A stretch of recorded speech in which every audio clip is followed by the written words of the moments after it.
Iya, likuiditas betul, kering, betul, betul, betul, ya? betul. Sampai market tuh merah ya, sepi. Nah, mereka Market sepi. jual dulu sahamnya, ya. Mereka ambil dananya, ikutan IPO CDA. Katanya begitu. Bidnya tebal banget ya, yang mau beli tuh antriannya 3T. Menurut perhitungan saya 3T itu sampai 1000-an pun nggak bakal belum dapat barang. Sebenarnya owner yang bagus itu owner yang sebenarnya udah nggak butuh uang. Owner yang bagus, owner yang nggak butuh uang. Iya. Kalau nggak butuh uang, kenapa IPO? Ini nyindir saham-saham fundamental nih. Tapi fundamental juga penting ya. Saya nggak bilang fundamental nggak penting. Karena kalau sahamnya naik terus tapi fundamentalnya nggak mengikuti juga dia bakal crash. Berarti banyak juga orang waras yang 400 ribuan orang paling ngantri ya. Iya, betul, betul. Saya aja masih ngantri ini. Iya, saya juga. Tapi nggak dapat. Setiap hari jam 12.01 ya, Iya. 001 saya udah antri itu. Sama, saya juga ada yang... Sampai sekarang nggak dapat. Betul, betul.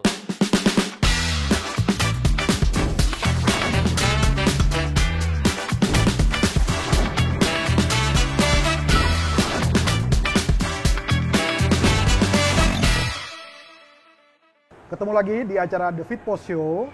Hari ini kita akan membahas satu tema tentang IPO CDA paling oversubscribe tahun ini. Kenapa bisa begitu?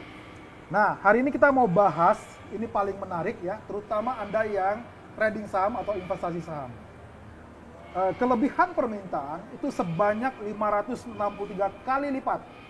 Ini suatu angka yang luar biasa. Dan ini adalah yang mencetak rekor selama Bursa Efek Indonesia terbit ya atau lahir. Nah, hari ini kita mau bahas terkait dengan oversubscribe yang sebesar itu. Langsung kepada orang yang pada waktu mau IPO, dia sudah beredar di sosial media menyampaikan tentang CDA ini. Pasti udah bisa tebak. Tanpa berlama-lama, kita langsung sapa Andri Hakim. Oke. Halo Pak Firman, ini udah lama ya kita nggak ketemu ya? Udah lama kita nggak ketemu. Terakhir 2 bulan lalu ya? 2 bulan lalu. lalu. Siap. Nah, Terus beli nggak CDIA-nya? beli tapi dapatnya dikit ya? Oh iya, saya juga dapetnya dikit. Masa sih? Dikit. Bukan fixed allotment? Nggak dapet. Oh, nggak dapat ya? Dari IPO juga. Cuman saya timpuknya uangnya gede. Oh, timpuknya berapa? Bisa di-spill nih? Timpuknya ya hampir 100 lah. Waduh. Saya 1%-nya kok. Oke. Kok Andri, Iya. hari ini kita mau bahas ya. Ini kan IPO-nya ini luar biasa ya. Dan Iya. ini mencetak rekor terbesar ya. Iya, terbesar. Sepanjang sejarah Bursa Efek Indonesia. Betul. Bahkan Nah. lebih gede dari CBDK ya. Lebih gede, jauh. Lebih CBDK, ya betul. Jauh. Hampir 2 kali lipatnya CBDK ya. Betul. Bahkan waktu arah hari pertama ya, itu yang ngantri ada 400.000 lebih ya Yes. nasabah. Betul. Dengan total antrian 3,2 triliun. Iya. Ya. Nah, ini sesuatu yang luar biasa. Nah, pertanyaannya nih Pak Ko Andri, Nah, kenapa sih investor seantusias itu dengan IPO CDA? soalnya track recordnya Pak Prayogo Pangestu itu sebelumnya kan bagus ya. Ah. Semua saham yang dia pegang itu semuanya naik rata-rata. Dari Brand, Cuan, BRPT, PTRO, semua naik. Jadi ya orang udah euforia duluan. Ya. Saya sebenarnya udah nantiin IPO CDI ini mungkin dari 3-4 bulan sebelumnya sebenarnya. 3-4 bulan. Oh. Iya, oke. udah 3-4 bulan. 3-4 bulan. Ya, sempat beredar dijual fixed allotment-nya kemana-mana kan waktu itu ya. Iya. Ya, saya juga cari tuh. Di mana yang bisa dapat fixed allotment? Iya, ternyata semuanya hoax, nggak dapat semuanya. Semuanya dimakan fixed allotment-nya semua dimakan sama Gitu Pak ya? PP. Enggak, Pak PP yang Oh, Pak makan. PP? Yes. Oh, Pak PP. Iya, Tadi Pak PP jadi- kan lempar di market kan kurang lebih sekitar 15-10% ya? Iya, jadi sisanya cuma yang IPO doang, dari pooling doang yang bisa dapat gede. Oh. Kalau yang dari allotment-nya itu menurut saya dimakan sama pengendali ya. Pengendali. Iya, sama Pak PP. Oke, Jadi oke. kering barangnya nggak ada. Kering barang. Ya, barangnya Yang nggak kering ada. bukan hanya barang, tapi sebelum IPO itu market juga kering. Iya, Likuiditas betul, kering, betul, betul betul, nggak betul, ya? betul. Sampai market tuh merah ya, sepi. Nah, mereka Market sepi. jual dulu sahamnya, ya. Mereka ambil dananya, ikutan Betul. IPO CDA. Katanya begitu. Iya, banyak yang begitu, tapi menurut saya itu strateginya salah. Salah. Karena percuma, toh kita cuma dapetnya sedikit doang kan. Nah, Jadi sayang kalau kita buang portfolio buat masukin ke sana. oke. Kalau saya sistemnya beda. Kalau saya kan mainnya repo ya. Saya jaminin portofolio saya yang ada, saya dapat duitnya baru saya pakai buat itu. Oh, jadi sahamnya Jadi saya nggak dijual, mengorbankan, saya nggak mengorbankan tapi portfolio. minta ke sekuritas kasih dana. Yes. Tapi kan nggak semua orang dikasih, Ko Andri. Sebenarnya kalau barangnya bagus dikasih. Oh. Kayak misalnya barangnya blue chip, Ya. barangnya bagus tuh dikasih. Ya sisanya dia lihat track record lah. Itu mungkin karena Andri Hakim kali. Enggak lah, Mungkin asal barangnya bagus penonton dikasih. yang di sini kayaknya juga kalau mengajukan diri enggak juga kali. Dikasih lah kalau barangnya BRI, Mandiri itu blue chip dikasih. Cuman bunganya gede. Jadi dia harus bisa outperform bunganya kan. Iya, tapi kalau dengan bunga gede dengan segini kan udah sampai hari ini juga masih arah kan? Masih arah. Saingan Itu udah tutup sudah sebenarnya, tutup, udah ya. tutup. Ya. Oke. Estimasinya berapa lama nih arah nih? Estimasinya waktu itu saya juga pas harga dia baru IPO kan saya pasang bid juga nggak dapat kan. Saya akhirnya beli juga tuh di pasar nego. Dapat di 1000-an dapat, di 1200 dapat. Orang-orang pada jualin tuh. Wah, ini mah kayaknya 1000 udah tinggi banget. 1000-an dia jualin, saya beliin. 1000 saya beli, 1200 saya beli. Oh gitu. Per hari ini saya udah untung. Iyalah, yang masuk hari ini juga kalau dapat barangnya pasti untung. Iya. Iya kan? Masih untung. Ya udah untung. Oke. Oh, berarti belinya pasar nego. Per hari ini kan udah 1500-an ya. Nah, mungkin bisa diceritakan Untung ke pemirsa 300-an perak. pasar nego tuh caranya gimana? Mereka datang ke sekuritas atau gimana? Pasar nego tuh sebenarnya kita tinggal lihat di nego aja, klik nego tuh kan ada orang ngelisting tuh barang-barang nego. Itu tinggal kita ngomong sama ini aja, sekuritas ya. Oke. Minta bantuin beliin dong. Gitu. Nanti mereka yang akan kontak si Yes. pemilik barang. Yes, si pemilik saham. barang. Iya. Mau dilepas nggak harga segitu? Iya, betul. Dia biasa udah pasang kan, dia mau lepas di harga 1200, ya udah saya beliin aja. Kenapa mereka nggak lempar aja di retail? Kan mereka bisa lempar sekarang. Kalau Tapi sampai sekarang tetap aja nggak Kalau terlempar. dia lempar ke retail waktu itu kan harganya baru 190, baru 200. Oke. 300 gitu.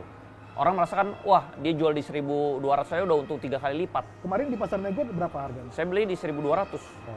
Padahal harganya masih 190, saya beli udah 1900, udah di 1200. Hampir 8 kalinya. Sampai sekuritas saya bilang, lu gila banget, berani banget, itu nanti koreksi loh. Saya, enggak lah, saya yakin masih naik. Oke. Jadi saya beli aja. Keyakinan apa yang membuat Ko Andri bisa seyakin itu? Karena bidnya tebal banget ya, yang mau beli itu antriannya 3T. Menurut perhitungan saya 3T itu sampai 1000-an pun nggak bakal belum dapat barang. Terlalu dikit. Oke. Jadi menurut saya 1200 masih oke ya. Oke, nah itu dari sisi hanya semata-mata karena nama Pak PP-nya, yang selama ini kalau IPO saham itu selalu harganya naik kencang, atau memang dari sisi bisnisnya juga menjanjikan? Sebenarnya kalau dari sisi bisnis sih udah overvalue, sudah kemahalan. Oh, dari sisi bisnis Dari sisi bisnis sudah overvalue. Tapi kan orang lihat Pak PP-nya ya, lebih lihat ke orangnya ya. Itu, karena kalau kita mau pelajarin CDIA ini sebenarnya pelajarinya cuan, saham cuan. Dari 200 ke 10.000? Yes, dari 200 dia terbang ke 10.000 kan. Jadi 10.000 lebih sebenarnya 16.000. Oh, 16.000? 16.000 dia stock split jadi 1.600 sekarang. Oke, sekarang 1.600. 1.600. Persis di harga sekarang. Iya, 1.600 itu sebenarnya udah 16.000. Iya. Nah, bayangin 200 perak aja bisa jadi 16.000. Iya. Nah, ini kan harganya nggak beda ya, ini kan juga 190 Apalagi sesudah kan. stock split biasanya naik lagi tuh. Nah, ya ini juga sama 190 ya, pasti orang udah pikir wah ini jangan bisa 10.000 nih. Nah, tetapi ini menarik nih. Udah over value, IPO sampai marketnya kering ya. Lalu Ko Andri juga bisa berani beli 8 kali daripada harga saat itu ya. Iya. Udah over value dibeli di harga tinggi lagi. Iya. Yang mendasari apa ya? Kenapa bisa seberani itu gitu? Karena saya itu nggak suka barang-barang yang cuma murah doang. Banyak saham-saham di bursa saham tuh murah tapi dia nggak kemana-mana, murah-murah aja. Tapi ada juga yang mahal tapi bisa lebih mahal lagi gitu loh. Jadi untuk yang satu ini sebenarnya udah mahal dong? Udah mahal tapi bisa lebih mahal lagi. Nah, saya lebih penting kan kita ngejarnya gain yang penting. Cuman kadang ada orang kan idealis ya, dia mau carinya yang murah gitu loh. Tapi kadang banyak juga yang murah-murah aja nggak kemana-mana gitu. Oke, nah. Mendingan kita mahal, kayak contohnya misalnya orang bilang Pantai Indah Kapuk udah mahal, tapi bisa lebih mahal lagi gitu loh. Misalnya jam tangan Rolex udah mahal, tapi kan bisa lebih mahal lagi. Tas Hermes sudah mahal, bisa lebih mahal lagi gitu loh. Sedangkan ada jam murahan nih di pasar baru gitu, murah-murah aja nggak kemana-mana gitu loh. Dijual juga nggak laku ya? Yes, jadi yang kita lihat itu sebenarnya value. Value itu yang penting dia bisa naik lebih tinggi lagi, nggak apa-apa. Oke. Gitu. Nah, apa yang membuat seorang Andri Hakim yakin saham yang IPO udah over value, ini udah mahal, bisa akan mahal lagi? Apa sih dari bisnisnya atau dari sisi PP-nya? Kalau dari saham-saham Pak PP, saya pelajarin dari market cap. Biasa dia kan ngejar MSCI kan, Oke. indeks kan, Morgan Stanley kan. Market cap MSCI itu biasa dia ngejarnya di big cap di sekitar 300 triliunan. Berarti kalau 300 triliunan itu berarti harganya 3.000 ke atas. Oh, jadi itu ya Gitu. acuannya. Iya, acuan Jadi saya. menghitung target masuk ke MSCI. Iya. Jadi sebenarnya kita harus bisa mikir ownernya itu mikirin apa. Kalau saya setiap kali tebak owner ini mikirinnya apa, gitu. Saya kan dulu suka baca buku perang ya. Ah, Cara kita menang perang itu kita pikir musuh itu mikirnya kayak gimana. Kalau kita tahu musuhnya mikir gimana, kita nggak bakal bisa kalah perang. Oke. Gitu. Nah kita tinggal pikir ini ownernya pikirannya apa nih? Apa ownernya mau exit? Atau ownernya mau gedein market cap-nya? Atau ownernya mau jual ke MSCI? Nah itu kita harus tahu. Kalau kita tahu strategi ownernya, kita nggak bisa meleset, nggak bisa kalah. Gitu. Oke. Karena saham ini sebenarnya kan mengikuti tujuan si owner sebenarnya. Gitu. Ada yang dia mau take profitnya di bawah, ada yang dia mau take profit. Semuanya sebenarnya mau untung sih. Cuman ada cari untungnya beda-beda kan. Seperti itu. Jadi narasi yang dibentuk itu adalah memang kalau di publik ya, di market ya. Iya. Itu karena nih CDIA ini ada Barito di situ, Pak Iya, PP. Pak PP. Lalu ada juga ini yang dari luar ya, yang Thailand ya kalau nggak salah ya. Iya. Nah ini juga ibaratnya ini ada dua perusahaan besar nih, Iya. Indonesia sama luar Iya. yang masuk ke CDIA. Betul. Nah, bisnisnya seperti ini, lalu ini udah over value. Lalu masih naik lagi sampai tadi bidikannya bisa seperti cuan. Betul. Ini karena memang melihatnya dari sisi Dari owner, kepentingan ownernya, betul. owner. Dengan Oke. ownernya. Nah, Ko Andre, owner siapa lagi yang kira-kira yang menurut Ko Andre yang mirip seperti PP? Sebenarnya owner yang bagus itu owner yang sebenarnya udah nggak butuh uang. Owner yang bagus, owner yang nggak butuh uang. Iya. Kalau nggak butuh uang, kenapa IPO?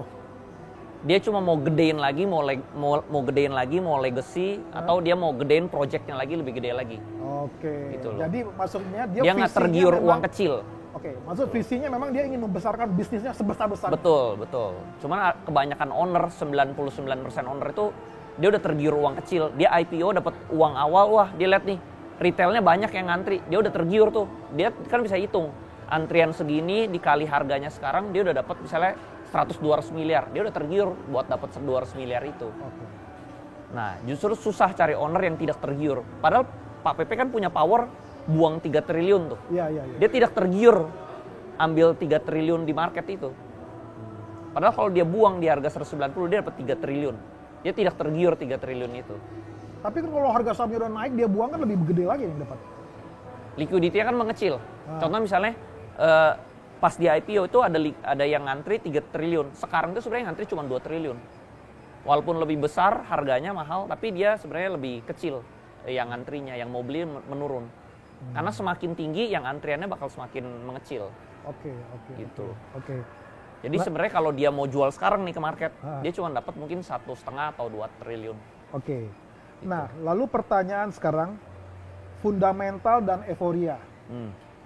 Dari kalau dua-dua ini dilawankan, fundamental dan euforia, menurut Ko Andre, apakah ini hal yang wajar bahwa euforia mengalahkan fundamental? Dua-duanya penting sih menurut saya, dua-duanya penting. Seperti apa tuh? Kadang ada yang fundamentalnya bagus, tapi bisnisnya membosankan gitu ya, sahamnya nggak kemana-mana gitu loh. Ini nyindir saham-saham fundamental nih. Tapi fundamental juga penting ya, saya nggak bilang fundamental nggak penting. Karena kalau sahamnya naik terus tapi fundamentalnya nggak mengikuti juga dia bakal crash. Iya. Jadi dia saling tarik-menarik nih, fundamental sama euforia ini. Oke. Jadi kedua-duanya penting. Dua-duanya penting. Kalau memang harus memilih fundamental dan euforia, mana yang paling penting? Euforia dulu kali ya. Euforia dulu. Kalau euforia itu cepat naiknya kan. Oh, euforia. Tapi fundamental terpenting ya, terpenting. Terpenting ya. Karena euforia itu yang bikin saham naik. Fundamental itu yang bikin kita berani pegang lama. Euforia tanpa fundamental, kita cuma berani, udah untung kita pasti buru-buru jual. Karena takut, Iya. nggak ada pegangan. Iya. Untuk artinya orang yang waras, Iya. euforia pasti dia nggak akan, walaupun euforia dia akan ambil lah. gitu Iya, ya. udahlah ini udah tinggi banget nih, udahlah jual dulu lah gitu. Karena tidak ada fundamental, makanya dua-duanya penting. Oke. Gitu. Berarti banyak juga orang waras ya, 400 ribuan orang paling ngantri ya. Iya, betul. Saya aja masih ngantri ini. Iya, saya juga Tapi nggak dapat. setiap hari jam 12.01 ya, Ya. 001 saya udah antri itu. Sama, saya juga ada yang... Sampai sekarang nggak dapat. Betul. Susah. Ya. Karena yang mau beli ada 2 triliun, yang dapat sehari itu cuma 5 miliar, 9 miliar. Gimana bisa dapat? Nggak nyampe 1% itu. Kira-kira kita bisa ketemu di harga berapa nih kok? Susah ya, kayaknya Susah bisa ya? 2 ribuan ya. 2 ribuan ya. 2 ribuan. Mungkin paling nunggu orang-orang yang di market, karena dari pengendali kan tidak ada yang buang barang nih. Ah. Sebenarnya yang 9 miliaran itu sebenarnya juga dari dari pembeli-pembeli yang ada. Sebenarnya itu retail aja. Retail yang merasa untungnya udah cukup, dia jual-jualin itu 9 miliar itu. Wah, kalau gitu Jadi bisa, barangnya nggak ada, barangnya kering. kalau barangnya kering bisa. Mungkin nggak nyampe 3% yang ada di market. Waduh. Jadinya ya nggak ada barang ya, Nggak naik. ada barang. Jadi sebenarnya kalau saham itu saya lihatnya supply and demand doang. Saya nggak tarik-tarik garis tuh, technical nggak. Saya cuma supply and demand. Kalau bahkan misalnya saya ini fundamental ya, saya tahu nih perusahaannya bagus, tapi barangnya banyak banget di market, itu saya nggak pegang. Karena kalau barangnya banyak, ya nggak bisa naik. Demand-nya dikit nggak bisa naik. Jadi kalau Andre hanya pegang barang yang sedikit gitu. Iya, ya kayak misalnya di pasar baru deh, ada jualan jam tangan murah nih, tapi dia jualnya banyak. Ada misalnya ada 10.000 jam tangan, harganya 100.000. Nggak bisa naik, itu nggak bakal naik jadi 120.000. Karena dia stoknya banyak. Gitu loh. Sedangkan kalau kita beli jam tangan mahal, Rolex, mau beli aja ngantri 2 tahun. Betul. Nah, jadi dia pasti naik. Betul. Walaupun udah lebih mahal lagi, bursa saham sama sebenarnya konsepnya. Betul. Seperti itu. Bisa mahal, lebih mahal lagi kalau supply barang di emitennya itu sedikit. Sedangkan demand retail yang mau beli itu banyak, dia pasti naik. Jadi saya lihatnya cuma itu, supply and demand aja. Lihatnya supaya demand. Yes. Oke, Ko Andre. Ini sekarang banyak orang yang mungkin mereka nggak sepaham itu ya. Iya. Nah, buat para pemirsa yang mungkin adalah investor retail pemula, dengan euforia, dengan yang IPO CDA yang luar biasa, menurut Ko Andre, apa yang harus mereka pegang sebagai investor pemula supaya mereka bisa artinya menikmati yang seperti euforia yang ada sekarang ya, sebagai investor pemula. Jadi mereka nggak kapok. Iya. Kan banyak contohnya IPO, mereka masuk, nggak dapet, lalu ketika ARA mereka coba masuk, beli, turun. Ya. Nah, itu FOMO kalau itu. Itu FOMO. Iya. Nah, tipsnya apa nih buat investor pemula terkait mereka yang ikutan mau rame, ya, ikutan dengan yang lagi rame-rame IPO ini? Tipsnya apa buat pemula? Harus tahu target ownernya kira-kira di harga berapa. Yang pertama target ownernya di Yes. harga berapa? Nah, memangnya PP harga berapa nih CDI? Kalau menurut saya kan dia kejar MSCI ini. MSCI itu kalau lihat barang-barang dia semuanya itu rata-rata market cap itu 300 sampai 350 T. Jadi minimal pasti ke arah sana. Nah, 300-an triliun itu sekitar harga 3.000-an. Tinggal bagiannya jumlah sahamnya ya? Yes. Jumlah saham dikali harga saat ini berapa. Ya. Udah dapat itu market cap-nya. Oke. Gitu. Itu yang pertama. Lalu yang kedua? Yang kedua, supply and demand-nya juga dicek. Supply and demand-nya. Misalnya pas dia IPO, kita harus tahu nih barang yang dibuang ke market berapa banyak. Oke. Gitu loh. Pertama dari pooling itu berapa banyak. Biasa pooling itu 20%. Nah. Tergantung kelas besar apa kelas kecil ya. Bisa 10%, bisa 20% atau 20M. Kalau kelas kecil biasa sekitar 20-an M. Oke. Nah, tinggal hitung itu sama hitung yang allotment. Allotmentnya dibeli sama holder jangka panjang atau dibelinya sama jangka pendek. Oke. Karena yang holder ini bahaya nih, yang dari fixed allotment ini. Ya. Gitu. Contohnya waktu itu di CBDK ya, yang anak perusahaannya Pantai Indah Kapuk, itu kan dia naik 4 hari, terus udah gitu kan longsor, Ya. terjun. Nah, Ya. itu karena yang fixed allotment tuh jualan. Oh, itu cara mengetahuinya holdernya seperti apa tuh? Kalau saya cari tahu, ini fixed allotment-nya itu pembeli siaganya itu siapa? Dari pihak owner atau pihak luar? Nah, kalau pihak luar, hati-hati. Kalau pihak CBDK dalam itu pihak baru? luar. Nah, kalau CDI ya pihak dalam. Oke. Atau nggak di lock. Kalau di lock tuh juga aman. Oke. Yang bahaya itu kalau pihak luar yang tidak di lock. Nah, dia pasti kebanyakan orang itu 99 orang itu tergiur sama uang. Begitu dia udah duitnya dia fix allotment taruh misalnya 50M, Iya. udah jadi 100M, tergiur dong, jual. Itu yang bikin harga turun. Selama nggak ada yang jual, saham ini bakal naik terus. Kalau ada yang jual dia turun, cuman itu doang saya basicnya. Saya nggak tarik garis, nggak teknikal nggak. Kalau kita ambil poin itu, berarti ini bisa jadi CDIA bisa tembus 5.000 dong dalam waktu dekat. Ya bisa iya bisa enggak sebenarnya. Bisa iya bisa enggak. Disclaimer on ya. Disclaimer Penyebutan on, harga ya. atau saham di dalam Bisa iya, acara bisa ini enggak. adalah sesuatu untuk konten edukasi, Iya. bukan betul. untuk keputusan ajakan membeli atau menjual. Iya. Oke, itu yang kedua kok. Ya, kita mengetahui holdernya siapa. Yang ketiga apa? Barangnya sebagus apa gitu. Bidangnya. Bidangnya. Contoh misalnya kalau bidangnya terlalu kecil juga nggak bisa ditarik setinggi-tinggi banget kan. Oke. Contoh misalnya bidangnya F&B, Ah, ya nggak bisa dia sampai berapa triliun nggak bisa Ya. gitu. Misalnya F&B mau ditarik sampai 100 triliun ya nggak bisa lah. nah, artinya disitulah fundamental bekerja. Iya, jadi fundamental juga penting, industri itu penting. Nah Oke. kalau Pak Pepe kan industrinya kan Udah tahu ya. Chemical. Ini ada untuk chemical, infrastrukturnya. ada shipping, betul. ada energi, Gudang juga. ada gudang. Betul. Ini kan bisnisnya juga triliunan. Betul, Nah betul. jadi sahamnya juga bisa ke sana. Jadi industri itu penting Ya. Oke, jadi euforia itu harus berjalanan dengan dengan fundamental gitu. Oke. Ini ada pepatah dari orang tua saya nih. Apa tuh? Kita kalau mau kaya, Ya. kita juga harus pilih bidang yang tepat. Kalau mau kaya harus pilih bidang yang tepat. Iya. Lanjut.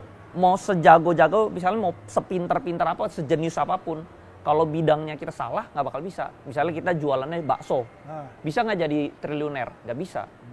Nggak usah triliuner, bisa nggak puluhan miliar? Nggak bisa kalau dagang gerobak bakso. oke. Jadi bidang itu penting. Ada bidang yang bisa jadi gede, ada bidang tuh yang nggak bisa gede, kerdil. Mau sepinter apapun dia emang segitu mentoknya plafonnya. Jadi bidang itu penting. Itu kalau di bisnis real. Nah, Di bursa saham juga sama. Ada bidang yang bisa jadi gede, ada bidang tuh mentok. Plafonnya segini. Orang udah malah bidang industri ini udah segini levelnya gitu. Iya, Nggak bisa iya. lebih mahal lagi oke. gitu. Jadi Oke. bidang penting. Oke, pemirsa. Pasti ada tadi udah 1, 2, 3. Pasti ada yang keempat dan kelima. 4 dan 5 mau tahu apa? Ikutin kelas Andri Hakim yang akan diadakan secara rutin. Tinggal ikutin sosial media kita, cari informasinya di sana, ya.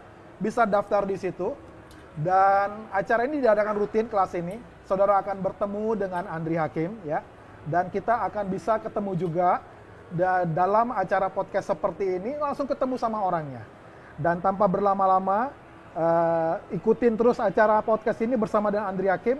Ketemu lagi di acara podcast selanjutnya. Makasih Ko Andri. Siap, thank you Pak Firman.